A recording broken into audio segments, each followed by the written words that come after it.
Hey, hey, welcome back to Tried and True with the Dash of Woo. I have a really awesome guest for you guys today. But very, very quickly, I'm going to just share a couple of housekeeping things for the photographers in my community because I have something really, really cool specifically for the senior photographers. And I want to make sure you know about it because it is capped at 20 people. So I put something together called the Spring Senior Sprint, and we start in March. And it is 6 weeks of me coaching you through a marketing sprint, essentially to get more business, to book more clients, but to do it in a very strategic, intentional way. A lot of you guys are having issues with your marketing. A lot of you guys do not have enough clients. And it's not because you're not talented, and it's not because you even lack the knowledge for some of this, right? So I wanted to put together something that was going to address exactly what was needed. You can find all the information below. I'm not going to go into all the details of it now because it's a lot, but everything is at the link below. It's the top link in the show notes. That page is going to walk you through everything that's included. I'm also including the creative team method inside of this as well. So even if you don't want to run a team, you can still use it for a lot of the marketing information that I have embedded inside of that program. And just as a side note, if you don't want to do the sprint or you can't do the sprint, the creative team method is on sale right now for 40% off, just only through February 22nd, though. So the sprint's going to start in March. Our first call is going to start March 5th. Deadline to sign up is March 3rd. I'm only accepting 20 senior photographers into the program. And yes, you are going to have access to me in a group thread so that you can ask daily questions and get support even between the calls. And all the calls are going to be structured in a way that is going to make sense for you. I'm going to teach you, there's going to be a training, and yes, you do get access to the replays. So if you are a high school senior photographer and you know you need help, but you can't jump into one-on-one with me because my one-on-one coaching is a higher investment. I totally get that. This is your chance to get real focused marketing help. All right, let's jump into today's show with my guest. You're going to love Sam Burmeister. Welcome to Tried and True with a Dash of Woo, where we blend rock solid tips with a little bit of magic.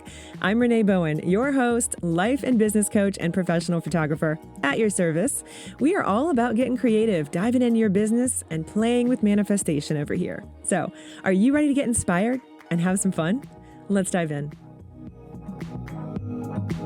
So my guest today is Samantha Burmeister, and she is the lead copywriter at Nomad Copy Agency. She's an expert in writing words that make you money. Every business that she writes for gets copy that sounds like them, but converts better. So we're going to be talking a lot about sales psychology and what's working, what's not working, and what you should be doing about it in all your sales copy moving into 2026 and beyond. Every creative business owner needs to listen to this conversation. So let's get into it. Hey, Sam, thanks for being here today. I'm very excited about this conversation because I feel like we dance around it in my communities a lot about like how we can combine, real strategy with psychology, modern marketing, and this whole copywriting thing gets away from a lot of us for some reason. Like that's one of the things that I hear a lot from my creatives in my communities is like they're like, I just don't even know what to say and how to say it. And you have all of these different viewpoints of like what it should be. So I'm very excited to jump into your brain because this is what, you specialize in. But I want to start with what even drew you to this world of like sales copy? When did you realize like the old formulas weren't really working anymore? So my career when I graduated college was in sales. I have degrees in marketing, international business, and French, which means I had a whole lot of student loans. So when I looked at the little pamphlet at the College of Business and it was like careers from the College of Business and average salaries, it was like sales was always at the top. And I was like, great, that's what I'm going to do is either a sales job or a marketing job. So I went into sales and actually really enjoyed it. I was in tech sales, I was in tech hardware, tech software, and tech research sales for about 10 years. And during that time, I had a travel blog that was called 9 to 5 Nomad. I just took it down finally after like 6 years of not updating it. I was finally like, nope, it's over. The ship has sailed. But it was called 9 to 5 Nomad, and it was teaching working women how to get the most out of their PTO. So I was writing, not for sales, and I was doing sales as my career. And when I finally quit my job, I didn't have a plan. I just had some runway money and figured I would travel for a bit and go find another sales job. And when I started reaching out to people, being like, hey, I'm a free agent. I'm like almost bored. I want to put some structure to my travels. Do you have any gigs for me. And I figured it would be like VA type work, but every person that I asked said, "Hey, can you write this for me?" Mm. And I was like, wow, that was a blind spot that I mean, it was a blind spot. I didn't see it. So people saw this intersection of, I know Sam's a really great writer and I know she's really good in sales. What if she wrote a sales page for me, a website for me, whatever? And so I started it that way. So it was intentionally unintentional, I Yeah. guess you could say. Yeah, but then I started to refine my craft and that's been over the last 7 years. Yeah. And you've been able to, and Nomad copy, like Mhm. that's your whole deal. Like you travel is still a really big part of your life. That's Yeah, awesome. when I started my business, I was going to say side hustle, but it's definitely very much a business now. But when I started, I was traveling full time until 2020. Obviously, did what I called slow matting during that Mm. time in 2021. And then during that phase, I also met my partner, and he has a stationary job. So now I still travel, but about 5 months out of the year. Yeah, That's still good though. Like, I it's mean, still a lot. Yeah. that's still pretty awesome. That you're living that life that, I now that my kids were grown, my husband and I always talked about that. We kind of had our kids a little bit younger and we were like, oh, well, that just means that once they're grown, we can like go and do hmm this. So that's kind of what we've been trying to prioritize over the last few Yeah. years because I did not do enough traveling when I was younger at all. So I love that you were able to integrate all of that into your life Yeah. and your work and make it work for you. And again, like that story is so common with a lot of creatives just in general, like the kind of like following those breadcrumbs and just falling into, a side hustle quote now career. So hmm what do you think, like, I talk a lot about the unconscious mind, like how people actually make decisions, like all that kind of stuff is like super Yeah. fascinating to me. So from your perspective and like what you do and all the data that you see about how today's buyer like really hmm behaves and like what is really kind of shifting, have you seen any major shifts that you can tell us about? I think the really obvious one is the trust recession. We've seen a lot of dialogue about that recently, but what I think is unique here is there's like the internal trust recession and the external trust recession. And we're talking on a global scale about or on a macro scale at least, about the external trust recession, that buyer behavior is slower. It's not that people are buying less, it's that they're taking longer to buy. And when we go back to the data from 20 years ago, it was that you need 8 touches for somebody to buy. And then in the digital age, that became like 80. Mm. So our question for ourselves now as marketers is not how do we get more touches in, but how do we make them more potent touches? And I think that's huge for creatives where we get to do things like educating our audience versus telling our audience. And we get to shrink that timeline a little bit. We get to show up on social media. We get to show our faces. We get to have video. We get to have personality in our copy. And we shrink that because when people trust less, they want humanity. They want a person to hold their hand. Like, especially post 2020, we've gotten away from doing in-person business, even for businesses that are historically in person. Like, I used to go visit my accountant, and now I don't. Yeah. And it's great for efficiency. It's not great for trust. That's not to say I don't trust her. It's to say that I could see where somebody who's hiring somebody to touch their money would take a little bit longer and do some more vetting before they hire her. So there's external trust and then there's internal trust. And as a marketer, I can confidently say that a lot of marketing hinges on not trusting yourself. You don't trust yourself to work out the right way, so you hire a personal trainer. You don't trust yourself to whatever, but it's the marketers who are instilling that lack of confidence and they're relying on that lack of confidence for you to buy something. And so we're internalizing that. And again, taking longer to buy, but it's that internal lack of trust that actually convinces us to buy, is because Mm. then we're outsourcing that trust to somebody else.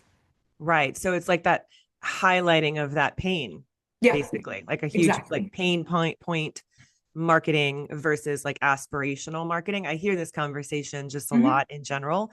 So what do you think? Like, and I know this obviously would depend on the person's business and the individual, right? Because I think a big piece of it too is obviously that it needs to sound like you, right? That's a big piece of that trust issue, like you were just talking about. But what would you suggest? Like, what is working more than the other at this point that you've seen? My experience is that if you want great clients, speak to the transformation. If you want clients who are going to work with you forever and have the same problems forever, and you want to stagnate your own business in that way, lean into the pain point marketing. Yeah. I think both of them are selling. It depends on what kind of person you want to sell to and what kind of archetype. Let's use an example. Let's look at a coach's sales page to be more specific. If you get onto a coach's sales page and they say, you're going to be amazing in 3 simple steps with my help, schedule a call now. And then you scroll and there's a problem section, and there's another problem section, and another problem section. And before you know it, you're halfway down the page and they have just drilled this emotional response about all of your problems. What they've unconsciously done is aligned themselves with your problems. So you Mm-hmm. start to think as a reader, this person understands me. Sure, that's great. But have they aligned themselves with your solution? Have they unconsciously married themselves to your future? Not necessarily. So it depends on what people's motivations are. And that's why all the sales pages that I write and that I help my clients write are going to have both. But we're going to make that pain point section more brief, but we're going to show that you know them so well that you can take them on the emotional journey towards the future. But to answer your question more directly, I think that we need to have both, but we need to focus on transformation to actually see client results. Yeah. No, I would agree with that. And like I'm kind of one of those coaches too. I always tell people this, like, I don't want you to need me forever. Like even like as with therapists, like you get stuck in Hmm. that place, right? Like of, well, what is the growth that's really happening there? Right. Like Yeah. I want people, like I want to create things that are actually going to be transformational, like whether it's programs, containers, whatever, so that people don't have to stay on that hook. But Hmm. what I see is quite the opposite. Like everywhere around me, like there's so much still of that pain point heavy marketing because, and especially now, like with the climate and everything that in the world, right? I mean, it hits your amygdala. Like Hmm. that is what Exactly. social media is designed to do. It is designed to rage bait you and keep you in a state of distress so that you can buy and stay on their platform and get sucked into that. So what do we do with this? Like, right? How do we break out of that? Because it's such a conundrum. It's like, well, I want people to be able to, see this transformation and like identify with that. And they're not responding to that, right? Like, so is that just a disconnect in who you're talking to? Kind of using myself as an example here, but like I think a lot of people, a lot of coaches can feel like this is happening. You know what I mean? Yeah, yeah, absolutely. And great point with the amygdala is that like when you're in this when your amygdala is being activated, it's not quite fight or flight, but your amygdala is what saves you. Yeah. It's so important and it says something is not right here. And it will do that for things like when you see an image that's just too good to be true, right? It's either over edited or created by AI.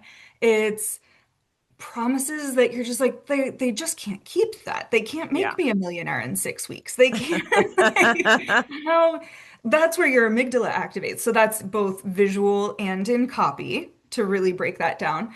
But it also erodes trust to Mm, outsource the thinking to a robot. And then when people can sense that, they will feel that and they won't be able to make a purchasing decision because they won't feel safe. So that's kind of when we talked about trust and what I see working now, that's a trend, and that's a trend that we have to follow. But when we just talked about psychology and what's worked long term and talking about people's problems versus solutions, that's the psychology. Like that doesn't change. So, and the amygdala takes play in both, where we have to, as marketers in our own businesses, play to the trends mm, and play to the like tried and true. So tried and true with a dash yeah. of blue. Like we're playing with what has always worked and what's working now.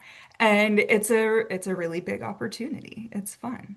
Yeah, I agree. And I feel like, I love the just like overall collective shift that I've seen anyway, and that I'm continuing to see from, the girl boss hustle culture, right? Like Hmm. we're moving away, or we want to move away from a lot of that and moving more into, okay, could this feel a little bit easier? Could this feel a little bit more in flow? More of that, like, yeah, feminine energies, I think come into that for sure.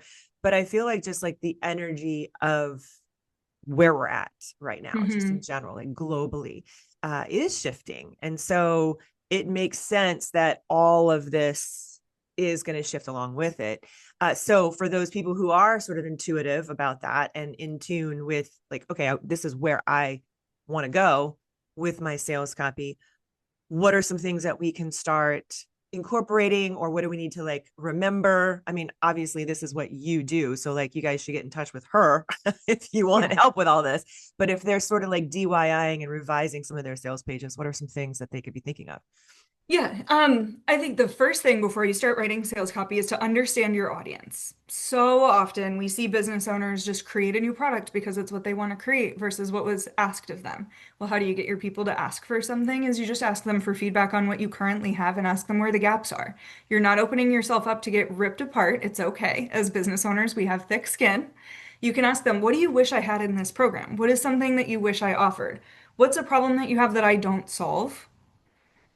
Of course, reword them to be a little bit more industry specific, but ask them. And then use that language to go create either an upsell, a downsell, a VIP product, a new offer. But we have to understand our audiences before we write, because then what we run the risk of doing is writing what we think they need to hear versus writing what they need to hear to buy. And I'm of the school of thought that you only need in your copy what your people need to know to buy. So if you have um, typically women over 50 are very detail oriented. They have their walls up. So if your audience is women over 50, you might want to have a breakdown of what's in each module of your course or what every hour of your photography day is going to look like. Or you might want to give them additional resources on what to wear on your brand shoot day or something like that. Like they're going to be a little bit more detail oriented, especially when purchasing a specific service. There are other demographics that are total skimmers, including people who are neurodivergent. So if you're writing to a group of neurodivergent individuals and your sales page is like 7,000 scrolls long, babe, they are not. Your ADHD folks are not reading all of that. So No. you need to know what your different demographics and psychographics need to know to be able to buy. Um, Especially different industries. Especially, I have a client who is a dietitian for individuals with IBS. They need a whole different set of information, and it has to be specific to their specific health problem. And they need to know that she's licensed. They need to know a lot about her individually. So ultimately, it comes down to know your audience before you start to write. When you know what they need to know to buy, and you can look to your past clients of asking them, why'd you buy? And they will tell you what needs to go on that page. Then you have the opportunity to write it in. I would say stay as brief as possible. Focus on the transformation rather than a whole bunch of problem language, because again, we don't want to unconsciously align ourselves with their problem. And like be personable. Yeah. If there are other people who do what you do, then you need to stand out in some way. And you get to do that with your personality. Yeah. I feel like a lot of people, which is really interesting, what I kind of said at the top of this episode, that I wouldn't think that as creatives would have a hard time doing that, right? Hmm. Because a lot of creative women, especially, I find, get very caught up and sort of trapped in that it has to be perfect belief, right? Because we were Hmm. sold that for so long too. Like everything needs to look a certain way, and that sales page and that funnel needs to be like dialed in and perfect. And if it's not, it's crap, basically. And they also have a very hard time showing themselves, like their personality, because of Hmm. this, like, I don't know, a lot of it I think has to do with like fear of being perceived and like Hmm. whatever reason, right? Like, there's a lot of like other psychological reasons why that would be happening to somebody, but that is such an important piece of it. Like Yeah. you just said, like if people don't have that touch point of like you're an actual person and relatable, like that's a huge barrier. And so Yeah.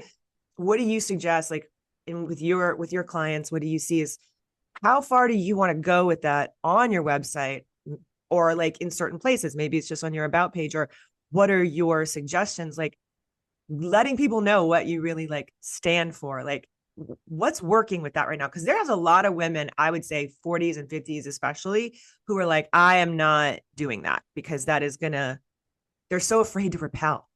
But that's Yeah, part yeah. of marketing. But if we're owning our own businesses and we're not repelling the jerks or the people who aren't aligned with us and all that, then we've created a really shitty job for ourselves. And why would you do that? A lot of Yeah. us left corporate. A lot of us left something worse to create something better. So why wouldn't you repel people that you don't want to work with? And when you do that, you're going to become super relatable to other people. For example, there's a person who's well respected in this space, in the online business management space, and she posts some stuff every so often that is just so like 90s diet culture. Yeah. Like we're recording this around the holidays, and she posted something on one of the holidays about how she was like exercising like crazy so that she could enjoy dinner. And I Earn her was just dinner. like, I can't. I just stopped following her because like it's free to unfollow and it protects my peace. And I was like, that's fine. That might resonate with other people Mm. who really feel that way. And they're like, oh my gosh, she posted that and I felt so seen. Great. It's okay to repel. It is okay. It is safe for her to repel me because I wasn't buying from her before anyway. We're living in a super political era. I'm personally very outspoken about it. It's on my intake form on my website. It says, this is what I believe. If you don't agree, please do not submit your form. If you do agree, click here. And there's one opportunity to click. It also lives on my about page. Yeah. So depending on your industry, like if you're a fitness professional, putting your beliefs around what you do is super important. And if you don't adhere to diet culture and you don't whatever, then put that there. If you're a photographer, I have a client who is an intimate portraits photographer, and she does minimal editing. And she's very clear about that on her website because you come to her to find beauty in yourself. So she's not going to make you 20 pounds thinner and take away all of your cellulite and whatever. She Right. believes that like all bodies are beautiful and that's what she photographs and that's what you go to her for. So she may repel people who just want an Yeah. edited version of themselves. And that's okay because then she loves her clients and she runs a business that she freaking loves. Yeah. That's that piece Yeah. that so many, I, a lot of photographers is that they're just so afraid to, to double down on that because they're so afraid of losing business. But I really hope you guys like hear what Sam is saying here in that it really helps refine and call out that resonance with those people who actually are your clients because we don't like realistically you cannot work with everybody. You wouldn't want to work with everybody. I don't know why we have this belief that we have to, right? That's that lack mentality of like, oh my god, like where's the next job coming from? But when you shift into this more abundant sort of like quote unquote mindset, for lack of, I know it's overused, but it's true. It's like, okay, well, there is more than enough for everybody. And my clients, I just want to work with those people. How can I call them out? How can I literally put my, radio beams out Hmm. to them? And that's a huge part of it. Yeah, yeah, 100%. When people work with me one-on-one and I'm trying to get their client voice and they've sent me all their testimonials and stuff, and I say, can you erase the testimonials that are from people you didn't like working with? And can you put in this folder your testimonials from your favorite people to have worked with? And then what I ask them is, okay, so tell me about person A, B, and C in this like favorites folder. Like, why did you love working with them? What did they do? Where do they go? More of that. And that's an important question to ask ourselves too, is like, what does my favorite client look like? Not what's my Yes. ideal client avatar, but like, who have been just the best people to Yeah. work with? Yeah. More of that. Yeah. Yeah. Start there. More of that. No, 100%. I feel like it's really easy to forget that when you're like, again, most people I don't think are like wired for that. I also think that most creatives in general and creative brains, neurospicy brains, and all of that, right? Hmm. Sales, we've been taught, like we all have our like internal beliefs about what sales is, and nobody wants Hmm. to be like a slimy used car salesman, but you are being sold to all the time, right? And so it's very important to educate yourself on that, I believe, so that you can recognize it as well. And you're really big about talking about how these underrepresented communities, which I also agree with, especially just like female spaces too, right? Like it's Hmm. important for us to like get this. it's not even just like if you are want to be a master at it yourself, but understanding it is, I think, really important for Mhm. future generations as well. Yeah. Yeah, absolutely. Absolutely. And being able to like talk to each other. Like you said, it's kind of funny how as creatives, we get so hung up on this perfectionism. And it's like at the end of the day, what we do connects people. Mm-hmm. And that's what your words do too, is it just connects you with the next best client you've ever had. Yes, that's a really great way of putting it. So let's touch a little bit on this AI piece because I don't think we can Yeah. really talk about anything right now about anything that we do in this space, but especially writing, uh, unless we sort of like bring this into the conversation. So, with AI becoming a part of this copy workflow for a lot of people, Hmm. what mistakes do you see a lot of business owners making with that? And then do you think that it actually can be supportive of it as well? Yeah. Yes. I think it can be supportive of it. I tell people this story relatively often is that my grandfather was a primary school teacher. And when we would go to his house when we were kids and we would like do our homework or whatever, he was like, you can't use a calculator for this. You're not always going to have a calculator in your pocket, which Yes. obviously, yeah, we do. But I went on to high school and took pre-calc and calculus, and I had to have one of those big chonky TI-84 calculators. And I had to know what to put into the calculator to get it to spit out the graph. Otherwise, it was going to give me something totally weird, right? So I still had to know how to prompt the technology to get the outcome that I wanted to get. And then a lot of times, my teachers at the time, this is in the early 2000s that I was in high school, would still have us like then put it out on graph paper to like show that we understood it. But of course, we were using technology to get there. So, what I think from a copywriting perspective, like there is a place for AI. I think it helps beat blank page syndrome. I think it gives lots of good ideas. I use it every so often for copy or to like bounce ideas or say like the story doesn't seem cohesive. Like where's the opportunity here? But Right. I have to know what a cohesive story looks like to know that that's missing in the first place to then like use it as my coworker versus as my brain. And I think too often what we're doing is we're outsourcing our thinking and Mm-hmm. that's dangerous on a lot of levels. But also what I see is people running these launches again, like post Black Friday. I saw a lot of great emails come into my inbox. I saw a lot of emails that I was like, yeah, chat wrote that like Yeah. 100%. Yeah. And Same. when I can smell that from a mile away, not just as a copywriter, but as a consumer, I look at it and I think, okay, it's one thing that chat wrote it. Why is that bad? Because I don't trust that there's a person behind the business. It's the I don't trust. trust that that person is going to give me their brain if I were to give them my money. So it's a trust indicator, is what it comes back to. So I think, and this is what I work with a lot of my done with you clients on, is like, how do we recognize what feels fake to bring that humanity back into our copy? But yeah, I think there's definitely a place for it. It's just we can't copy paste it and think that like just because it sounds punchy means that it adheres to sales psychology and is actually going to convert for you.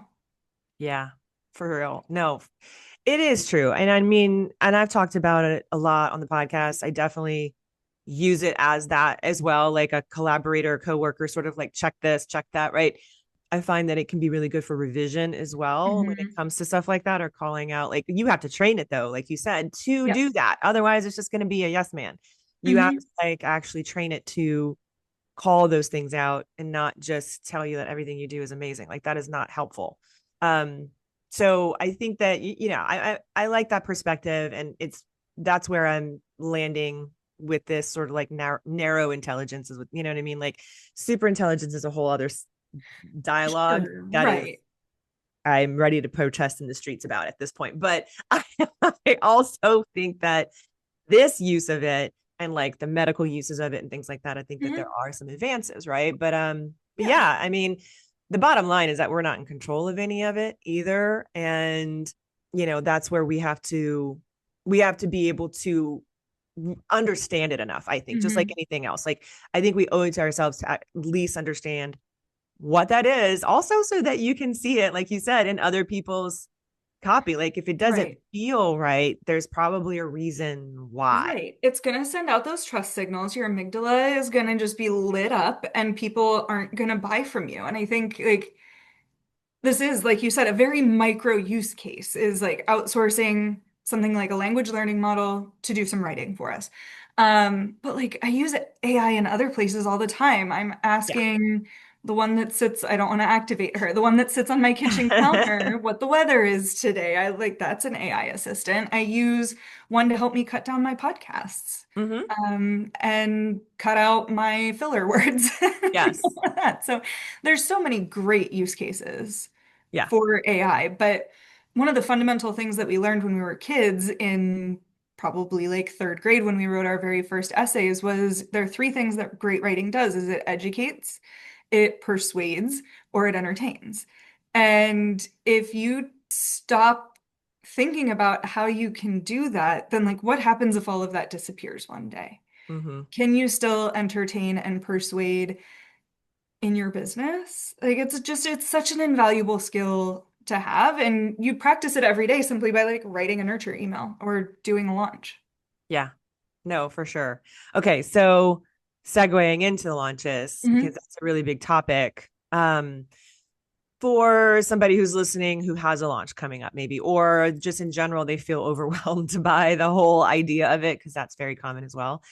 What are like some simple things they can do or they can adjust maybe in their copy that would make a big impact like right now? Yeah. Again, go back and look at your client surveys. And if you haven't run one in a while and you need a great nurture idea, like go survey your audience, dangle a $25 Amazon gift card at the end of it for like the two people, Yeah. like top two people, like get some responses, get some meaningful responses. See where people perceive themselves at. Like something that I do in my business, anytime anybody opts into my list, I ask them, where are you at in business? Are you newer and figuring it out? Are you established and growing or somewhere in between? I can then cater different offers to different people. I can just understand where my people are. I can understand if I need to shift where I am attracting people from. So go ask your audience first if you're launching. Make sure this is something that they want. Make sure that, when you're asking other questions, that you're asking questions that are going to help you write your sales emails. Leave Mm, a couple of them open-ended. Then this is probably a great use case for AI, kind of tying that in, is take one question and tell it, I just asked this question. These are the 20 responses that I got. What are the top three things that stand out to you? And make sure that you're taking yourself out of answering that and not just finding the yeah. answers that you want. So it's going to tell you a few things. And those are three of your sales emails right there is what are you afraid of right now? Or what's your biggest challenge right now? Boom, boom, boom. It's just giving you three really solid content ideas. So listen to your audience before you start writing to them. What else can you do? Create more content with your face and Mm, with your words. You don't have to have it super scripted. In fact, being human and tripping over your words and maybe repeating yourself and using fillers makes you human. It makes people trust you. Educate them because if you help people feel smart, then they feel attached to you. Um, and then send that in emails. Repurpose all of this content too. Like anything that you make an Instagram story, you can turn into an email. But yeah, I would start communicating with them and educating them. And then when it comes time to sell to them, it'll feel so obvious that you're the right person to work with because they know that you've been studying that and helping them learn more about it. And then you're just helping them put the rubber to the road and take that education and turn it into action. okay, well, those were amazing. I think that's like a fantastic place to sort of like wrap up on because that's exactly like it also ties into like where things are like headed. Like we talked a little bit about like, okay, what we need to be thinking about going into 2026 and beyond because things are moving and changing very, very quickly. I think those are fantastic tips and a really, really great reminder that your audience has the answers. And so Hmm. many of us just like kind of live in our heads and we're like, oh my God, like I don't know what anybody wants. Well, have you asked them? So Right. really, really good reminder. I don't think that we talk enough about that right now. So thank you for all of that. And how can people work with you? What are some of the things that you do? I know you've got a podcast as well, Hmm. and this is what you talk about, everywhere. But what do you do for people? You have a couple different things that you do. Yeah, for sure. So I kind of touched on the done with you. That's called copy on demand. It's where you get me in your back pocket and submit copy to me every single week, and I reply on Tuesdays. So it's on demand because you can submit anytime, any type of copy, and I'll respond to you with what to change and why so that you become a better copywriter in your business. That's done with you. Then done for you copy. Bring me in when you're launching, and I write everything from opt-in pages, sales pages, upsells, downsells, thank you pages, all like there's a longer list of copy than you think. It's Yeah. not just a sales page and a few emails. So that's my bread and butter. I also write people's websites for them. So there's done with you, there's done for you. If you're curious if I write it, just reach out and ask. You can find me on Instagram at Nomad Copy. We'll make sure it's all linked in the show notes too, but my Yes. website's nomadcopyagency.com. Perfect. Yeah. I'll put all of this in the show notes for you guys so you guys can go and find Sam and get in her Yeah. universe. Thank you so much for all of these gems. This was really, really a great reminder, but also I think that is going to be really new and fresh information for a lot of people. So I appreciate you Good, being here. good. I'm so glad. And if we need to like go back to basics, anybody is welcome to just reach out to me and be like, what did you mean by this? It's Yes. me in the DMs. It's always me. So feel Perfect. free to reach out.